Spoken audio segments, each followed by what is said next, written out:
What's up people, my name is Aaron and today we will start talking about the difference between language, and this time we will see Spanish and Russian. You know that when we are talking in another language we have some difference, not only in the grammar, maybe you can see it in the alphabet or the pronunciation, and today we will start talking about this difference between Spanish and Russian. Okay, well, let's go. Well, first we have to know that the Russian language is the official language of the Federation of the Russian Federation, and countries such as Belarus, Kyrgyzstan, Kazakhstan or Kazakhstan, and it's also very frequent in Ukraine and some province of Georgia, so as well as in Estonia and Latvia. Member of the Union of Soviet Republics, Socialist Republics, that was disappeared in 1991, and and was made up of 15 republics, and some of them with their own national, regional or dialect language. So and also we can talk about the expansion of the language is linked to the history of the same own Russia, and we know that it is the mother language and the official in this Eastern country, but it's also influential in other country that was under the rule of the Russian Empire first and the Soviet Union later. And even though each republic has its own dialect or language, Russian was imposed like a prestigious language. So that was the general trend for 7 decades, and until the disintegration of the Soviet Union in 1991, the nations that became independent, recovered their own language, and what they call not, and still have not, read themselves of so many years of thinking in the language that was imposing on them from Moscow. So that one of the main difficulties that has to be faced when a person decides to learn Russian is the syllabic alphabet. The current alphabet consists of 33 letters and is an improved version of the older version, or called traditional Cyrillic, and it is an alphabet created in the 10th century by a Byzantine missionary, and it's based on the Greek alphabet, although it includes other elements of the Glagolitic, which is the oldest alphabet of Slavic origin, and such as sounds are exclusive to this area of the Eastern Europe. And many languages use this type of alphabet, which consists of 41 letters, 8 more than the current Cyrillic that Russian speakers use, and that use this type of letter in additional to Russian are Bulgarian, Ukrainian and Serbian.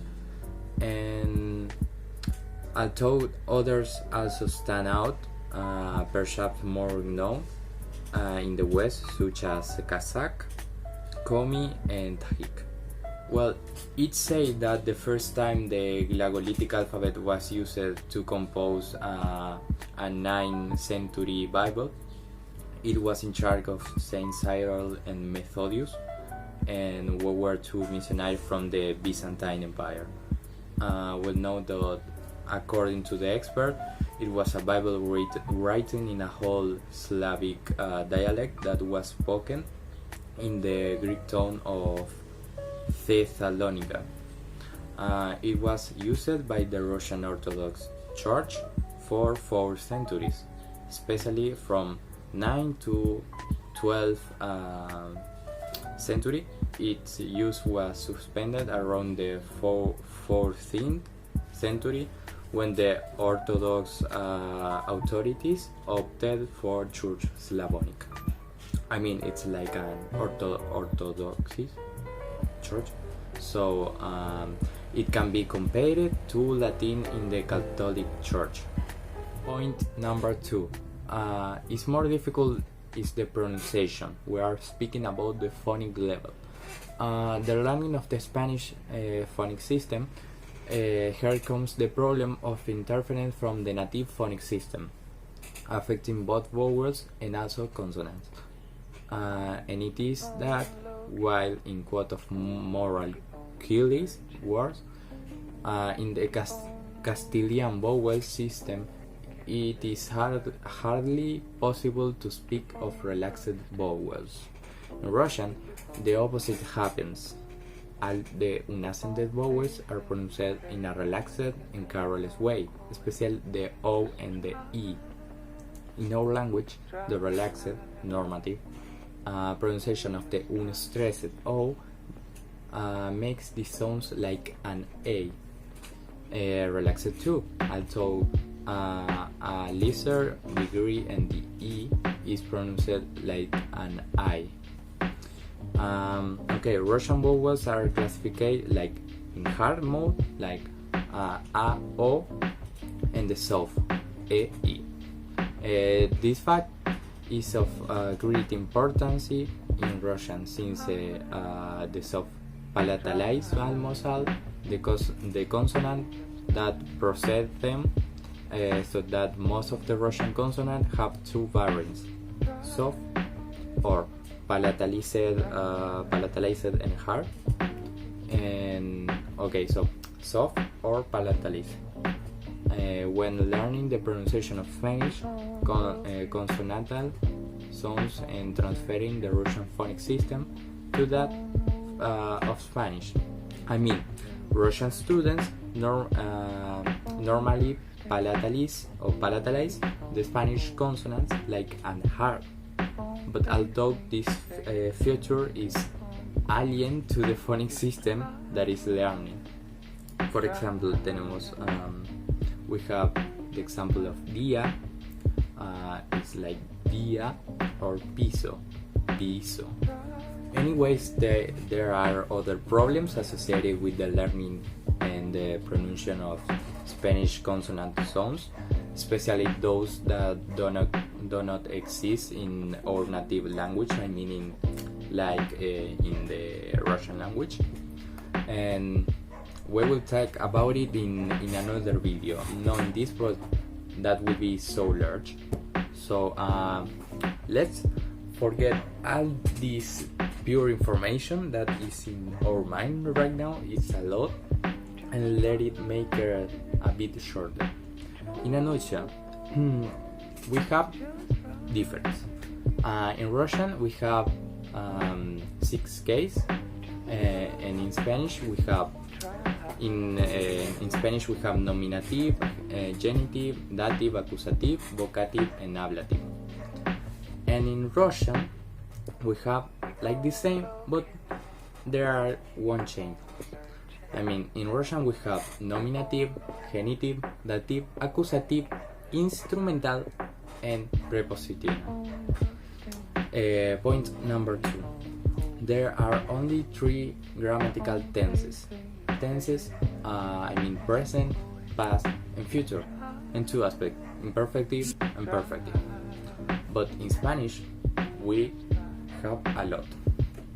We have present indicative, perfect tense, imperfective past, past perfect, past, next future, simple future, composite future, simple conditional, conditional compound.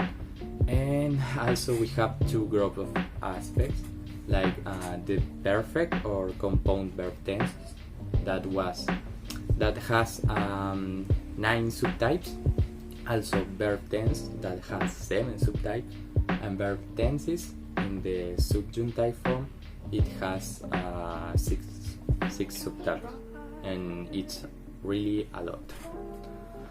But we can talk about that there are no articles in Russian. In Spanish, yes, we have a lot. I mean, for the masculine, the feminine, and the neutral form. Well, what more? There is no strict order in the sentence.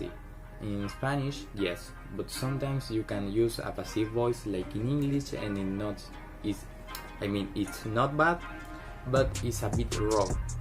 I mean, you can use an order, a specific order, or you can say it in another form, but maybe sounds a bit weird. Maybe, but it's okay anyways. What more? The question is posed only to the intonation. This also happens in spoken Spanish. I mean, when you are asking something, you say with an intonation, but when you are writing in Spanish, we have to use symbols like these symbols that you will hear, and at the beginning and the end of the sentence. Finally, for the last similarities, we have the conjugation principle. The logic of the constructing sentence is very familiar, is similar, and that is how it is with the sentence, and it's similar. We have like similar words, for example, I, like show, yeah, tú, ti, early is like rano, that in sería temprano in Spanish, temprano, rana, and okay, I think that is all for this video. It's really a lot, it's a lot of information. We will talk about this and about other things in another video. I think that this was a really cool video, and I hope you enjoy it. And okay, so subscribe, leave a comment, enjoy. I hope you enjoy the video. And okay, and that is all. Have a great day, and see you.